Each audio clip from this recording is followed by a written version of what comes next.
folks, my name is Russ. I'm Vanessa. And Vanessa and I own and operate the Vollmer farm in Bunn, North Carolina.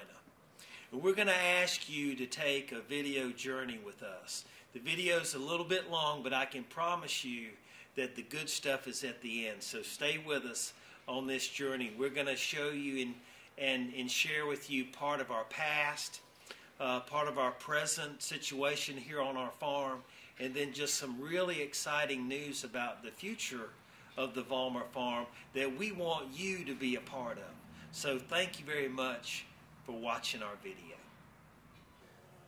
For 3.5 generations on this farm, our farm was primarily a tobacco farm. It's what paid our bills. It's what sent me and my 3 sisters to school. So we do have a very long tobacco history and tobacco legacy. For my mom and dad to make that shift away from tobacco production when it was such a big part of our family history had to be extremely difficult and scary and risky and gutsy. And so yet they made that decision to move in a different direction. So the onset of growing fruits and vegetables was a difficult one because my mom and dad were giving up a crop that was paying practically all the bills. And so what crop are you going to bring into your operation that gives you a chance to generate enough income to feed your family and to stay on the farm? And so strawberries was one of those crops that had the real potential to do that. And so my dad began growing strawberries, and it became a very important income generating crop that that allowed us to stay on the farm and keep the farm growing. I met Russ for the first time back in 2009. His dad introduced me to him. They came in Sister's Cafe. My sister and I owned and operated that at the time. And little did we know a few years later that Russ and I would fall in love and be working here together on the farm. I've been in the restaurant my whole life. From the time I was 3 or 4 years old, I can remember being in the kitchen and seeing my mom and my uncle work alongside each other. And that was my first experience with how food felt, how it made me feel, and I associated it with love. And I still do. I love the way it makes me feel, and I love to share it with others and share my love with them through my food. That is just amazing to me because here I sit right now, present day, and Vanessa and I are faced with the need for major change on our farm. 3 years in a row of hail, some severe, some not. Devastating, driving rainstorms which would take our ripe fruit and turn it into what we call a number 2 fruit, something that we can't sell retail in a matter of 2 to 3 hours. Changes the game dramatically. And it's sad to say, but it's true, we do not have a crop insurance product specific to strawberries that can take that risk away from us. So we have been on the receiving end of just some very poor luck in regards to weather-related losses. Through those challenges of the weather on the farm, the things that have happened as far as hailstorms or rain, disease, so many things happened right after we started doing the farming, and it just didn't seem like we could survive. We tried, but things happened that this farm had not ever seen, really. And so with all of that in mind, I had to remove in many ways how my heart was feeling and use more of a realistic knowledge of what we're faced with right now and make that decision to not plant strawberries for the 2018 season. And so when Vanessa came to me and we began really kind of thinking about this next step and what does the Vollmer farm do? Now, speaking specifically about the Vollmer farm, I know fully well what Vanessa's passions are in her experience, and that is an incredible energy that takes it to the next level. You know, I am more focused on what we're doing now and more focused on what we have in store and what we want that change on our farm to be that manifests itself really into the next generation of farmers here on our farm. So the reason, one of the reasons why we made that decision to not plant strawberries for this season is the varieties that are available to us are really old. They are showing signs of being weak, of not being as resistant to diseases as they have been in the past.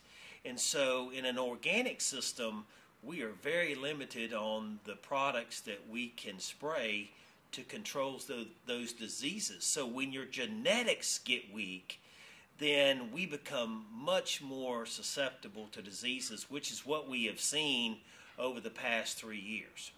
There is a why behind us choosing not to grow strawberries in 2018. We could easily adapt our system to a conventional system, and I've been asked that question. Why not just start growing strawberries conventionally and use whatever products you need to use to protect the crop? And that's a valid question, but we are not going to abandon a legacy that was built with my dad in his foresight to kind of look at, you know, what is the soil health of this farm? And so we started thinking about, or I did over a year ago, maybe if I start working or get back into the restaurant business, it'll help the farm. And then we figured out, let's put a restaurant here in the market. Let's transform what we have and turn it into something we can do. I knew that I could do it. I have so many years experience. Like I said, I started in the restaurant when I was 3 years old. And I worked in restaurants from the time I was 13 years old up until I was in my 20s. Left home, got married, all that stuff came back to working back in the restaurant. It's what I knew, it's what I love, and it's in my blood. It became obvious to Vanessa and myself that we needed to open up a farm-to-table, legitimate, we're going to grow it, Vanessa's going to prepare it and cook it, and we are going to serve it to you right on our farm. And so we haven't looked back on that. We believe that has to happen in order for our farm to be successful and move it to the next generation of farming and feeding people. So our vision for this restaurant is going to be in our current farm market. It'll be an open kitchen. Mostly, you won't be able to see into the whole kitchen, but for the most part, you'll be able to see what's going on back there. And then in this part where we're sitting, behind us will be dining area. And then further behind us in what we call the paint shop is where our bar area and banquet area will be. Other farmers that are around us, that live locally to us, that need a market. You know, they need a market for their pork, for their beef, for their poultry, for their eggs, and for other vegetables that we may decide, you know, not to grow. During the week, we want to open up our kitchen and restaurant for either us or someone to come in and volunteer to feed those who can't feed themselves. We're going to feed the hungry. And so what you'll get to do as a patron, when you come and you have your dinner here, you will have an opportunity to give $1 to give $100, give whatever you want to give to help someone who may come along, and we hope it'll be those who are hungry in our community. You can share the love through food. And how do you do that?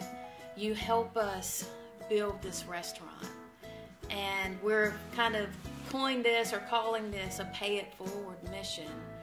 And with that, how you pay it forward is you donate to the cause. You donate to the building of Rustic Roots. That's the name of the restaurant. And through that, you are becoming a permanent part of this farm and this restaurant. We have plans to, on the back wall, that be a signature wall where everyone who contributes to the Pay It Forward mission will sign their name on the wall. We'll seal it, and it'll be there as long as this restaurant is here. And we hope that's for generations to come. Also, those who donate $100 or more will receive dinner for two after we open. But we thank you for your support and believing in us and the Vollmer family for so many years. And thank you for helping us with this mission to do God's work. Hey folks, so we're at the end of our video. We thank you so much for watching. I have one more thing that I want to say to you. This farm and this restaurant project needs your help and you coming together with us to make this a reality. It really is about a survival here, as we've talked about the changes that each generation have had to make, and this point in time is our change. It's our change point time. And so please join us. We thank you so much for believing in us, and together we're stronger. We are stronger together than we are apart. So please join us in this effort. Thank you, and God bless you.